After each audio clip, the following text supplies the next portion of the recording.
आज हम जिस विषय पर बात करेंगे वो है क्रोध। क्रोध वो भावना है जो हमारे सारे जीवन को घेर कर रहता है। क्रोध को ना उम्र की मर्यादा है, ना ही ज्ञान की। कब, कहां और किस कारण से क्रोध पैदा हो जाए वो कोई नहीं जानता। और जब क्रोध जन्म लेता है तो तुरंत ही विचार करने की शक्ति खो जाती है। बुद्धि पर अंधकार छा जाता है। वर्षों के संबंध पल भर में टूट जाते हैं। सारा जीवन बिखर जाता है।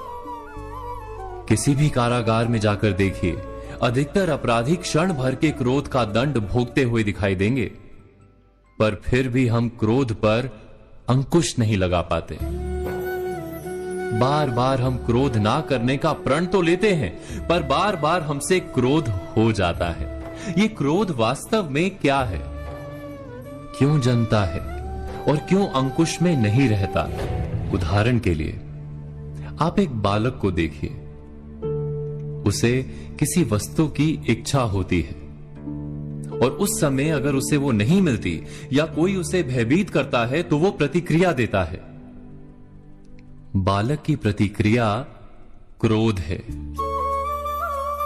क्योंकि बालक निर्बल है, निसहाय है। बालक अपनों से बड़ों को अपने वजूद का एहसास, अपने अस्तित्व की प्रतीति करवाने का प्रयास करता है क्रोध के माध्यम से।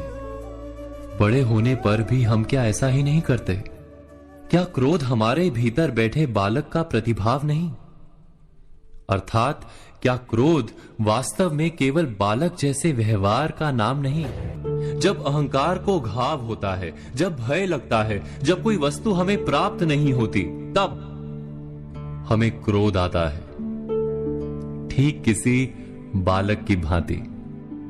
हम जानते हैं कि आईने के सामने खड़े होकर मुंह बनाने का खेल बालकों को शोभा देता है, बड़ों को शोभा नहीं देता। फिर भी हम बालक की भांति क्रोध करना बंद नहीं करते। हम अनुभव से जानते हैं, दूसरों को देखकर बता सकते हैं कि क्रोध से कभी कुछ प्राप्त नहीं होता। सम्मान हो, संपत्ति हो, प्रेम हो या सुरक्षा हो, क्रोध से नहीं मिलता। मिलता है तो प्रयासों से, कार्य करने से, बुद्धिपूर्वक विचार करने से। मनुष्य मात्र अपनी आदतों के अनुसार ही जीता रहता है। क्रोध भी आदत बन जाती है। हमारे चाहते हुए भी हम अपने प्रतिभावों को रोक नहीं पाते। हम स्वयं को बड़े या पुख्ता मानते हैं, पर थोड़ा सा कारण मिलते ही हमारे भीतर का बालक क्रोध कर बैठता है। अर्थात क्रोध वास्तव में और कुछ भी नहीं, हमारी बालक बुद्धि का नाम है।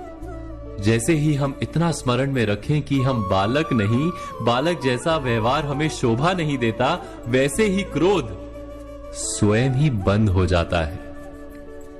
क्या ये सत्य नहीं? इस पर विचार मनन अवश्य